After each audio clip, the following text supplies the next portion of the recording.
আমন্ত্রণ দেশ বাংলায়, আপনাদের সঙ্গে আছে আমি সাবিনা সুলতানা। শুরুতেই সংবাদ শিরোনাম। হালকা বৃষ্টিতে কুষ্টিয়া শহর জুড়ে সৃষ্টি হয় জলাবদ্ধতা, চরম ভোগান্তিতে পৌরবাসী, দ্রুত সমস্যা সমাধানের দাবি। এবং ফরিদপুরে বৈষম্য বিরোধী আন্দোলনে শিক্ষার্থীদের ওপর হামলাকারীদের গ্রেফতারের দাবিতে পদযাত্রা, প্রধান উপদেষ্টা বরাবরের স্মারকলিপি।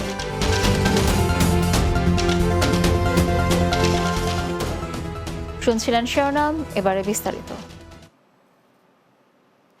কুষ্টিয়ায় হালকা বৃষ্টিতে শহরের বিভিন্ন সড়ক সহ আবাসিক এলাকার অলিগলি পানিতে তলিয়ে যায়।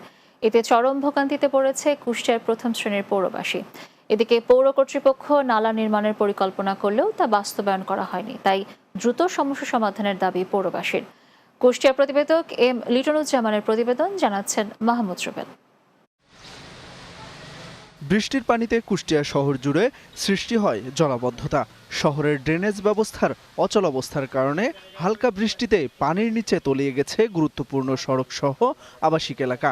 বৃষ্টিতে সড়কগুলো যেন পরিণত হয় নদীতে, জমে যায় হাঁটু সমান পানি। বাসাবাড়িতেও পানি ঢুকে পড়ে।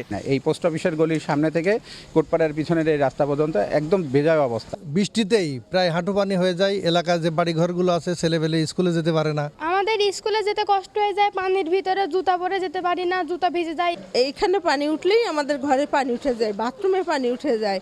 আমরা খুব অবস্থা খুব খারাপের মধ্যে আছি। বিশেষ করে শিক্ষার্থী ও নিম্ন আয়ের মানুষেরা পড়েছেন সবচেয়ে বেশি দুর্ভোগে। এই নিয়ে ক্ষোভ প্রকাশ করেছেন স্থানীয় বাসিন্দারা। নেই পানি নিষ্কাশনের জন্য ড্রেনেজ ব্যবস্থা। আমাদের আবাসিক এলাকাটা যেন আবাসিক এলাকার মতো হয়, সেই ব্যবস্থাটা যেন অবশ্যই অতি সত্বর তারা করেন। বৃষ্টিপাত হলেই পানি উঠে যায় এবং রাস্তা ডুবে যায়, জনগণের ভোগান্তি হয়। সেটি যেন অতি সত্বর এগুলো নিরসন করার ব্যবস্থা করা হয়।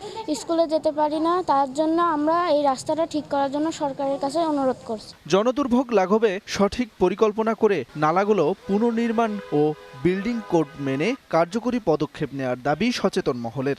যেভাবে বিল্ডিং কোড আছে, যেটা সেই কোড মেনে যে বিল্ডিং অনুমতি দেবে, নকশা অনুমোদন করবে, সেটাও করা হয় না।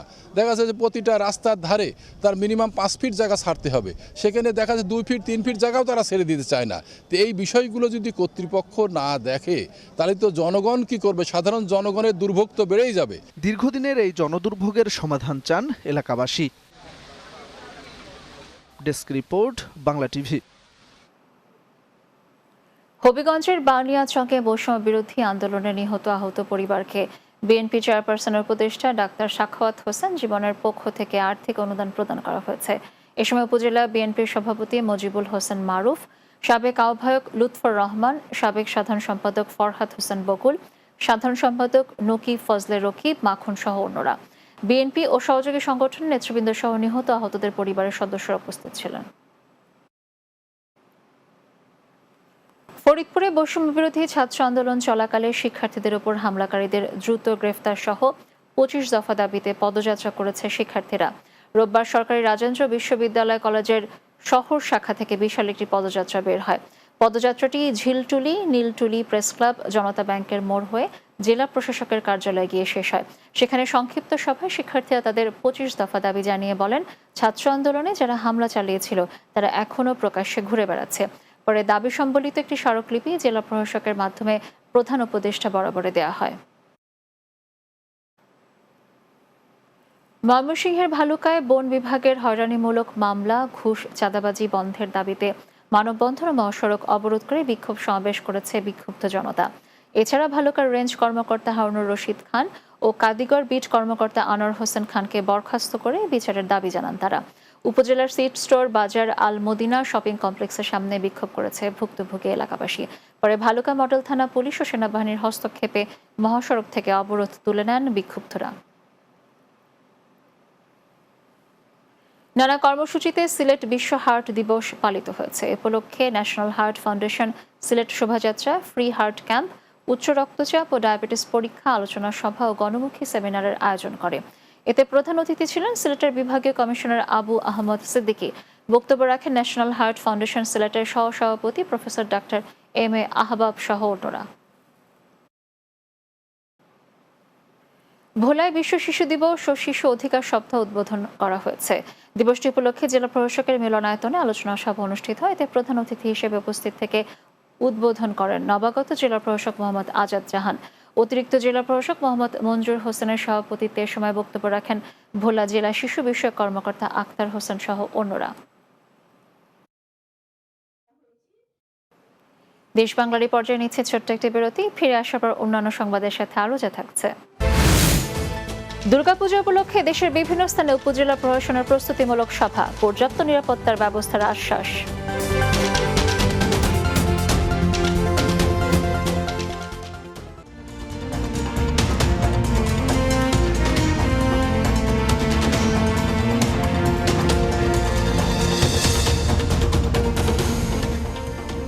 বিরতির পর দেশ বাংলায় স্বাগত আরও একবার। কিশোরগঞ্জের বাজিতপুরে আসন্ন শারদীয় দুর্গাপূজা উদযাপন উপলক্ষে উপজেলা প্রশাসনের উদ্যোগে প্রস্তুতিমূলক সভা অনুষ্ঠিত হয়েছে। রোববার উপজেলা হলরুমে এই সভা অনুষ্ঠিত হয়। উপজেলা নির্বাহী কর্মকর্তা ফারশিদ বিন আনামের সভাপতিত্বে এতে প্রধান অতিথি ছিলেন মেজর সাজ্জাতুল আলম। এদিকে কিশোরগঞ্জের কটিয়াদিতে শারদীয় দুর্গাপূজা উপলক্ষে প্রস্তুতিমূলক সভা অনুষ্ঠিত হয়েছে। উপজেলা নির্বাহী অফিসার ওয়াহিদুজ্জামানের সভাপতিত্বে বক্তব্য রাখেন মডেল থানার অফিসার ইনচার্জ আবদুল্লাহ আল মামুন, কটিয়াদি উপজেলা প্রেস ক্লাবের সভাপতি সৈয়দ মুরসালিন দারাশিকো সহ অন্যরা। অন্যদিকে সুনামগঞ্জের জগন্নাথপুরের প্রশাসনের উদ্যোগে ধর্মীয় ভাব গাম্ভীর্যের সাথে উদযাপন লক্ষ্য প্রস্তুতি সভা অনুষ্ঠিত হয়েছে। এতে সভাপতিত্ব করেন উপজেলা নির্বাহী অফিসার আল বশরুল ইসলাম। কক্সবাজারের খুটাখালীর ঐতিহ্যবাহী কিশোরগঞ্জ স্কুলের অফিস সহকারী এস এম সেলিমের হাতে সিনিয়র শিক্ষক নাসির উদ্দিন শারীরিকভাবে লাঞ্ছিত হওয়ার প্রতিবাদে র্যালি, মানববন্ধন ও প্রতিবাদ সভা অনুষ্ঠিত হয়েছে। শিক্ষক, অভিভাবক ও ছাত্রছাত্রীদের সমন্বয়ে র্যালিটি প্রধান সড়ক প্রদক্ষিণ শেষে স্কুল প্রাঙ্গণে গিয়ে শেষ হয়। এ সময় শিক্ষক ও ছাত্রছাত্রীরা অভিযোগ করেন, চকরিয়া পেকুয়া আসনের সাবেক এমপি জাফর আলমের প্রভাব দেখিয়ে এই এস এম সেলিম স্কুল থেকে দীর্ঘ কয়েক বছর ধরে অর্থ আত্মসাৎ সহ নানা অনিয়ম দুর্নীতির আশ্রয় নিয়েছেন। তাই তাকে শাস্তি প্রদান সহ চাকরি থেকে অব্যাহতি প্রদানে সংশ্লিষ্ট কর্তৃপক্ষের সহযোগিতা কামনা করা হয়। চট্টগ্রামের সন্দ্বীপে রহমতপুর ইউনিয়নস্থ কেঞ্জাতলী মার্চেন্ট অ্যাসোসিয়েশনের দ্বিবার্ষিক নির্বাচন 2024 অনুষ্ঠিত হয়েছে। রহমতপুর উচ্চ বিদ্যালয় কেন্দ্রে ভোট গ্রহণ অনুষ্ঠিত হয়। এতে 66 ভোট পেয়ে মোহাম্মদ সুজন সভাপতি ও 105 ভোট পেয়ে মোহাম্মদ বেলাল সাধারণ সম্পাদক নির্বাচিত হয়েছেন। এই নির্বাচনে ব্যবসায়ী অ্যাসোসিয়েশনের সভাপতি, সাধারণ সম্পাদক পদ সহ মোট 11টি পদে 22 জন প্রার্থী ভোট যুদ্ধে অংশগ্রহণ করে। এতে প্রধান নির্বাচন কমিশনার হিসেবে দায়িত্ব পালন করেন পূর্ব রহমতপুর সরকারি প্রাথমিক বিদ্যালয়ের প্রধান শিক্ষক মোহাম্মদ নুরুল হুদা।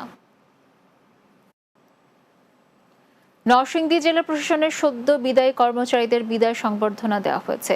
জেলা প্রশাসক সম্মেলন কক্ষে এর আয়োজন করে কালেক্টর কর্মচারী কল্যাণ সমিতি। সমিতির সভাপতি রফিকুল ইসলামের সভাপতিত্বে প্রধান অতিথি ছিলেন জেলা প্রশাসক মোহাম্মদ রাশেদ চৌধুরী। এ সময় উপস্থিত ছিলেন স্থানীয় সরকারের উপপরিচালক মৌসুমী সরকার, অতিরিক্ত জেলা প্রশাসক মোবাশ্বের আলম সহ অন্যরা। ব্রাহ্মণবাড়িয়ার কসবায় বন্যায় ক্ষতিগ্রস্ত এলাকার দরিদ্র শিক্ষার্থীদের উপহারস্বরূপ আর্থিক সহায়তা প্রদান করেছেন the social human development organization of Guriyarup নামে একটি মানবিক ও সামাজিক সংগঠন। উপজেলার বায়েক ইউনিয়নের রাবিয়া মান্নান উচ্চ বিদ্যালয়ে 5টি শিক্ষা প্রতিষ্ঠানের শিক্ষার্থীদের আর্থিক সহায়তা প্রদান করা হয়। এতে অতিথি ছিলেন the social human development organization of Guriyarup এর সভাপতি সমাজসেবক কাজী মোহাম্মদ মোশাহেদুল্লাহ।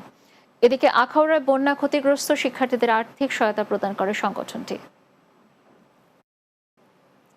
গোপালগঞ্জে কেন্দ্রীয় স্বেচ্ছাসেবক দলের ক্রীড়া সম্পাদক শওকত আলী দিদার হত্যাকারীদের শাস্তির দাবিতে বিক্ষোভ মিছিল সমাবেশ করেছে মুকসুদপুর উপজেলা বিএনপি অঙ্গ সংগঠনের নেতৃবৃন্দ।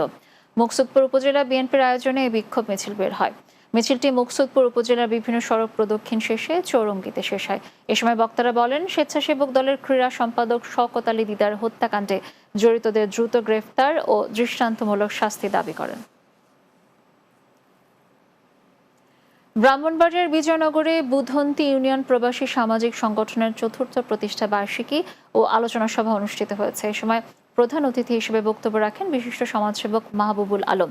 সংগঠনের সহসভাপতি নাহিদ মিয়ার পরিচালনায় ও সংগঠনের সভাপতি অমিনুল ইসলাম মোসনের সভাপতিত্বে উপস্থিত ছিলেন কাজী মোহাম্মদ শফিকুল ইসলাম, বিশ্ববিদ্যালয়ের অধ্যক্ষ মোহাম্মদ শফিকুর রহমান, অবসরপ্রাপ্ত শিক্ষক আবদুল্লাহ মিয়া, বিজয়নগর প্রেস ক্লাব সম্পাদক জিয়াদুল হক সহ অন্যরা।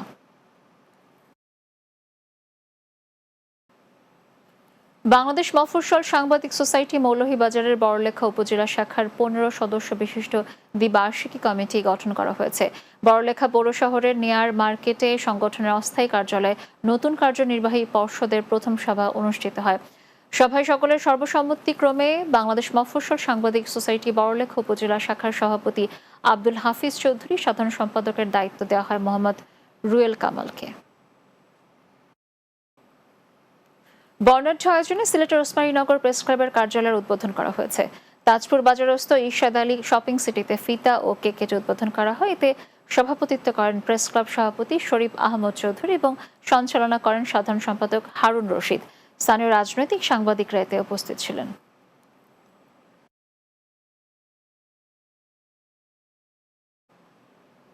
শেষ করছি দেশ বাংলা, তবে যাওয়ার আগে সংবাদ শিরোনামগুলো জানিয়ে দিচ্ছি আরও একবার। হালকা বৃষ্টিতে কুষ্টিয়া শহর জুড়ে সৃষ্টি হয় জলাবদ্ধতা, চরম ভোগান্তিতে পৌরবাসী, দ্রুত সমস্যা সমাধানের দাবি। ফরিদপুরে বৈষম্য বিরোধী আন্দোলনে শিক্ষার্থীদের উপর হামলাকারীদের গ্রেফতারের দাবিতে পদযাত্রা, প্রধান উপদেষ্টা বরাবরের স্মারকলিপি। এবং দুর্গাপূজা উপলক্ষে দেশের বিভিন্ন স্থানে উপজেলা প্রশাসনের প্রস্তুতিমূলক সভা, পর্যাপ্ত নিরাপত্তা ব্যবস্থার আশ্বাস।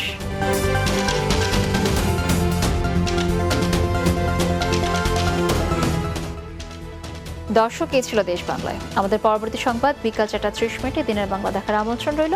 আর এতক্ষণ সঙ্গে থাকার জন্য ধন্যবাদ সবাইকে।